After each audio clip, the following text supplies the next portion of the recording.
Hey YouTube, Dosm Writer here. Welcome to my best and worst of 2023, my annual video. And as usual though, even though it says best and worst and I just said it, it's my personal best and worst. This isn't this is definitively the worst thing that happened this year for everyone on Earth. It's just my personal list, as always. And as usual, I'm going to start with Toku related categories, related to the channel, and then just some more personal fun stuff of like favorite movie and stuff like that. So let's go ahead and get started then. So we'll start with Toku, like show related stuff. So, Toku shows. So, Toku show of the year, best Toku show of the year for me was kind of tough in a way because most of them were pretty good. Geats got me back into Rider a little bit. It was really enjoyable. We got the tail end of Dawn Brothers, which I really liked. I also liked Cosmic Fury, although I don't think it would get show of the year. But definitely has to go to King Oger. King Oger is just, in my opinion, knocked it out of the park almost every week. It really picked up the baton from Dawn Brothers of having a unique formula. I'm sure you've heard me say this before, but when Dawn Brothers was winding down, I said, I really hope King Oger keeps up, doing a different formula. Not Dawn Brothers formula, but something different, and that's what King Oger did. They decided to do their own formula that's separate, and it's still, very Sentai-like as well, but it's been very serialized with great characters and mythology. They even managed to mostly include an intrusive crossover in a way that was really well done, except for the last couple appearances, which were just nonsense. But otherwise, it's just been a joy all the way through, so it's probably pretty easy to see that would be it. Now, for worst Toku of the year, again, I think it would be pretty obvious if you followed this channel, and a little bit unfair, but is at this moment Gotchard, which at the time of this recording is around episode 15-16, and the show just, man, in general, it's just not great. It's like if I was dialing down my bias from how much I just hate Hotaro. He's like, if they took everything I hate about Toku characters and put it into a person, it would be like him and Dan Karuto. But yeah, even if I take that away, it's mediocre at best, honestly. But I think it's all made worse by the fact that I've been having a really hard time keeping up with Rider, and then Geats really got me back into it, and I'm like, oh, this is awesome, I'm in a Rider mood, I'm gonna catch up on Revice, I watched all the movies and stuff, and then I was excited about Gotchard because I was in a Rider mood right at the time we're starting to get pictures. I'm like, oh man, the suit's awesome, the driver is not too sing-songy and obnoxious, and then it's just not great. It's like everything I hate about it. So it's like not only is it not great, but it took all my enthusiasm and smacked it back down. So that's easily why it got that. Now for this category, I'm doing best and worst Toku heroes and Toku villains of each series. So favorite or best Sentai hero character. Honestly, there were a lot of good options, mainly from the King Oger cast, because I think almost the whole cast is great. Even Gira is a pretty decent character, even though I can't stand him a lot of the time.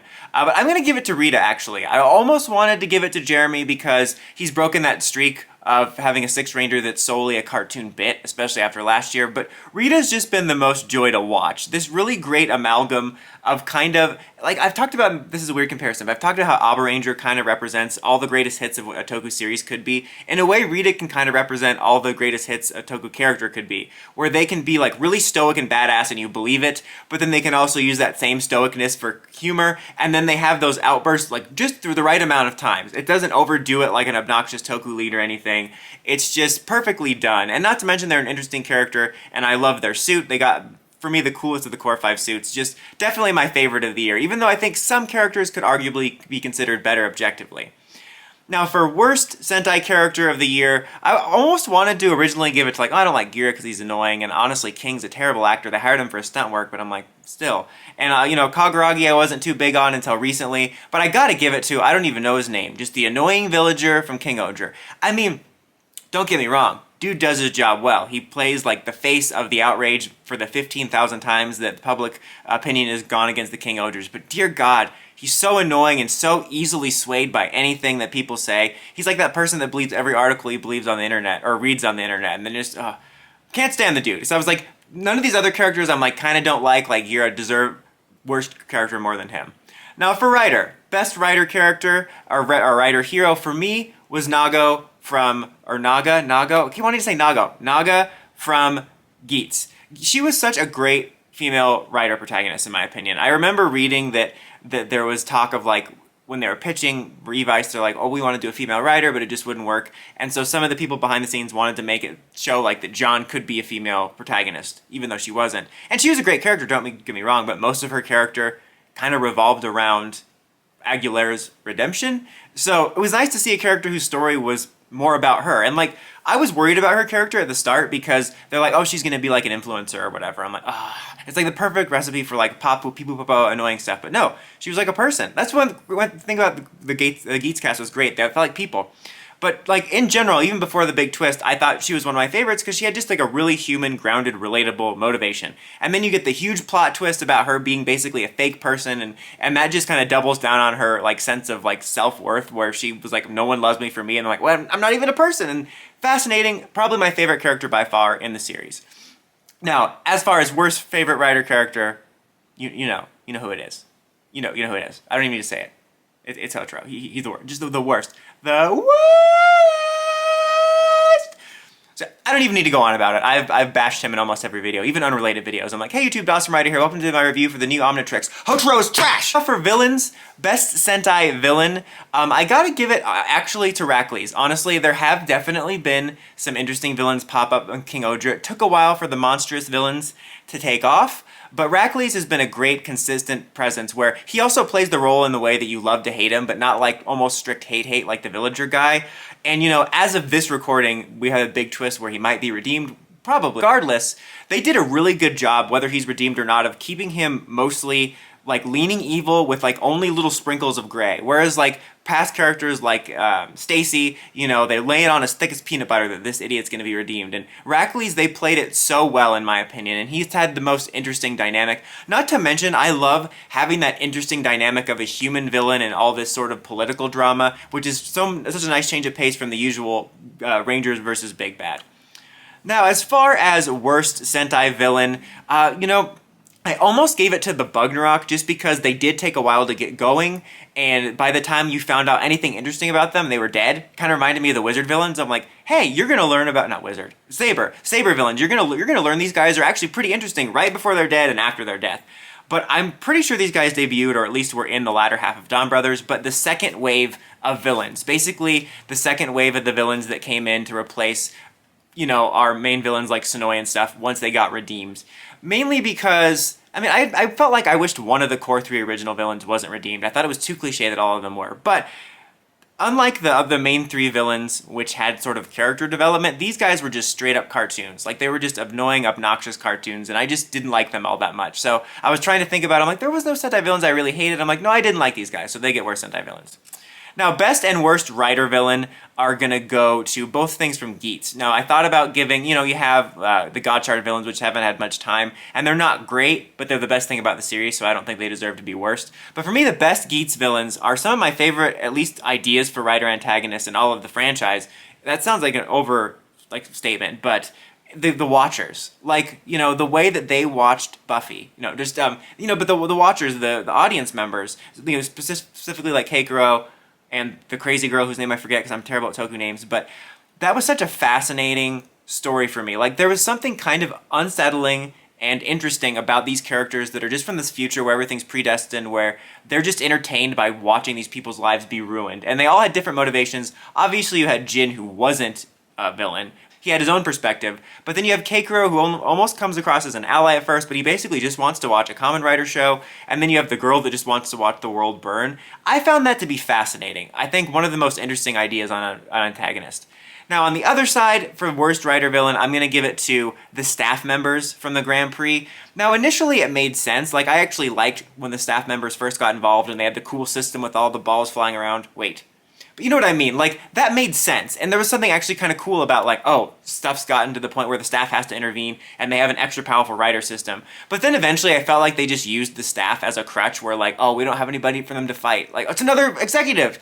And, like, the last villain they fought just felt like Nameless Executive number 47, so that was rather boring for me. Starting with PR, for Best Power Rangers toy, I'm gonna give it to the Zap Astro Megazord, which I did not realize came out this year. It feels like it came out a bazillion years ago, I think, between all the hiatuses and the news of an actual hiatus. Like, I'm upset with myself for not giving that a shout out in my holiday buyer's guide. So, That definitely was great. I loved it. I know it wasn't perfect. I know some people had some problems with it, but I feel like people just couldn't take the win on that one, on how awesome it looked and how improved it was over the first ones, especially for someone like me that's my favorite Megazord of all time, I think. It's just such a great toy, and it feels much more like what I was hoping the Zap would feel like. I'm going to give an honorable mention to the Master Morpher, just because that was going to be this pick before I realized the Astro Megazord came out this year, just because it was a cool release. I know it was mixed, they had the silly voices in there, but I'm just glad we got it. It makes a solid display piece, and I was ultimately able to write off the silly phrases as something just kind of funny. I do agree with people in general. I wish there would be modes with like the Hasbro Morphers where you can have like a voice mode and a not voice mode, but still it was mostly a win for me.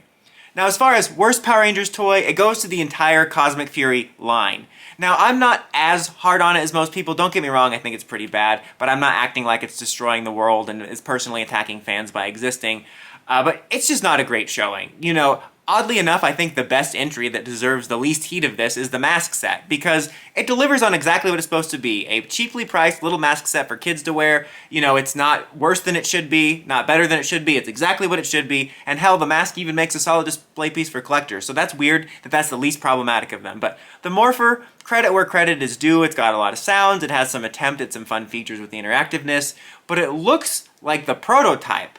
And then the Megazord, also, in all fairness, if the price was a little bit more, I think it dropped to 55 or 45 eventually, but if the price wasn't so expensive, and it's not that bad. It really isn't that bad. It's just more about, like, the price was $70 when it came out, and then they took a step backwards with the articulation, and then added in all this needless extra stuff. Like, it wasn't the greatest impression, in my opinion. Again, even though I don't think it's as bad as people say. You know, if you're able to pick it up for 35, 45 bucks on Amazon, it's a totally fine Bandai America level quality Megazord. But still, in general, the quality of the Cosmic Fury toys were mediocre at best. And setting aside just the quality of them in that sense, the fact that we only got 3 toys, period, for the final season of Power Rangers ever?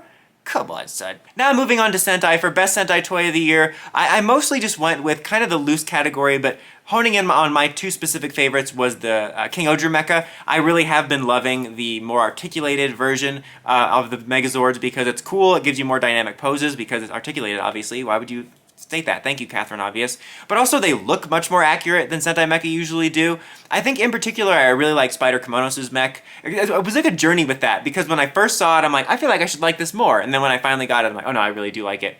But also the Kyoryugen reversioning.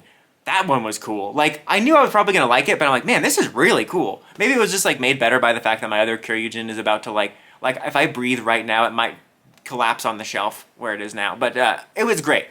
As far as worst one, honestly, I just have to go with the King's Weapon. It's not like it's the worst toy ever. It's not assaulting me by existing, but it's pretty much the most boring release. You know, it's your standard small Sentai weapon, not a lot of fun sounds, but I think it highlights, and they don't look as bad in the show, but it highlights what a boring design that is. I actually really love the Sentai weapons where you have one that has like a different form for every ranger, or at least different forms like the Trans Dagger or the Q Ranger weapon. And I was excited by this idea, and then when it came out, I'm like, oh, this is kind of boring. And I honestly couldn't think of anything else that was that bad unless I'm completely putting something out of my mind. Now for Rider, I can't really give a traditional best and worst because like I'm basically very casually collecting Rider now. It's just coming down to picking up belts and figures of stuff I really want. And like anything new I picked up that was good was like old, like that, which I liked. But I can say that it would probably, like the worst would go to the one current thing I bought, which was the Gotchard driver. Like, I like the sounds, I like the design, I do like the design of the cards, but unfortunately I had that problem I had with my Deca drivers eventually where the card reader wouldn't read correctly.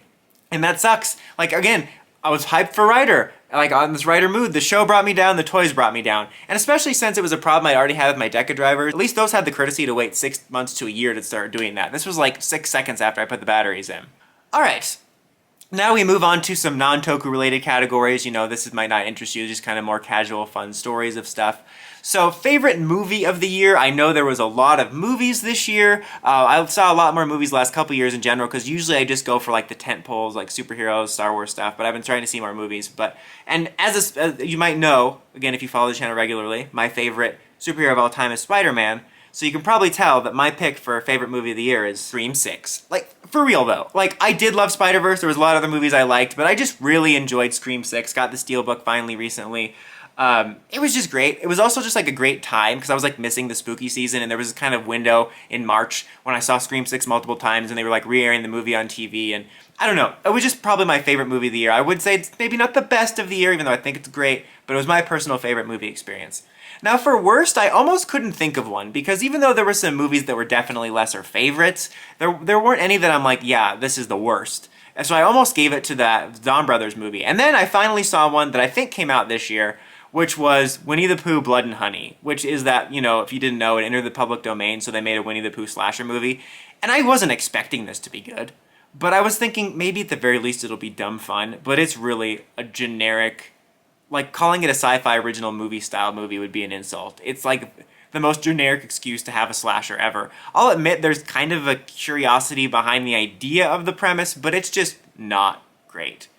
Now, as far as TV shows, there were also a good handful of TV shows from this year, and I'm going to be straight up with you. For worst one, I'm going to give it to Gotchard. I couldn't think of another TV show, even the ones that were on my lesser favorite, similar to movies that deserved worst, and Gotchard was by far the worst experience I had with any show this year. I know it's also toku related, and this is meant to be non-toku related, but it deserves it, for now.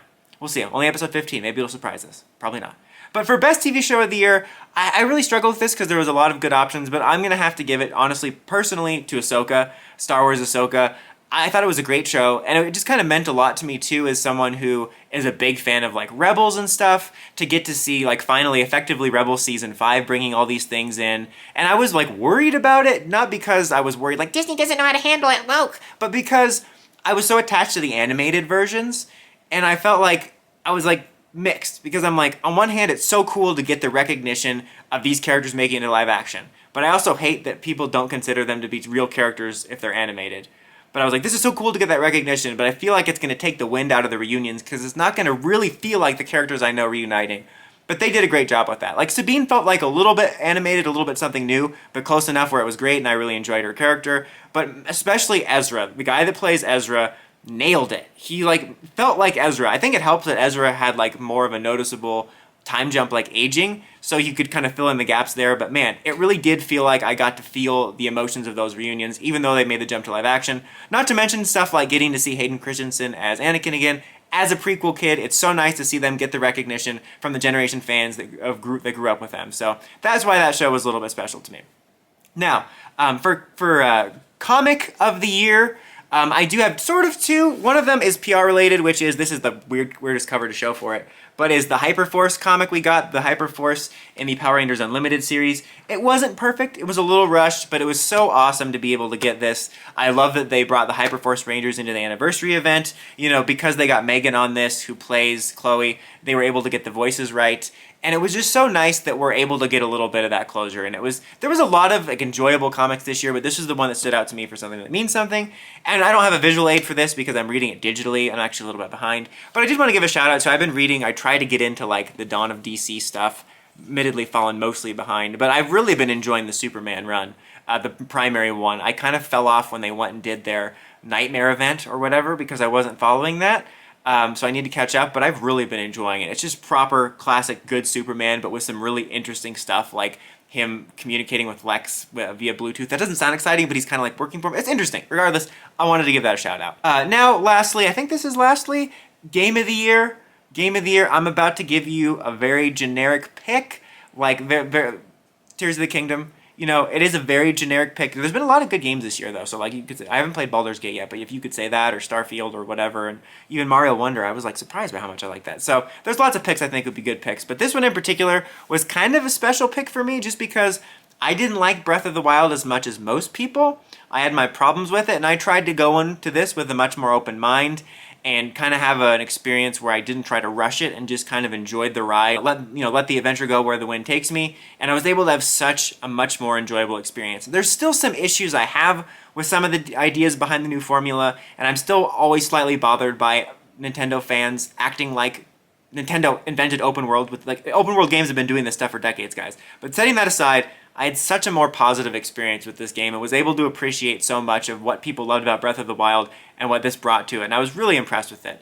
I mean, honestly, I couldn't think of a worse game of the year. Like, I've been kind of weird about games this year. I've been kind of more because this kind of taught me to be a little more casual with it, because before I'm like, I have to beat this game so I can beat the next one. But I was trying to just enjoy it. So I'll pop in Spider-Man when I want to play, I'll pop in this when I want to play, I'll pop in Pokemon when I want to play. I've been on Halo Infinite, they've really improved things on there when I want to play.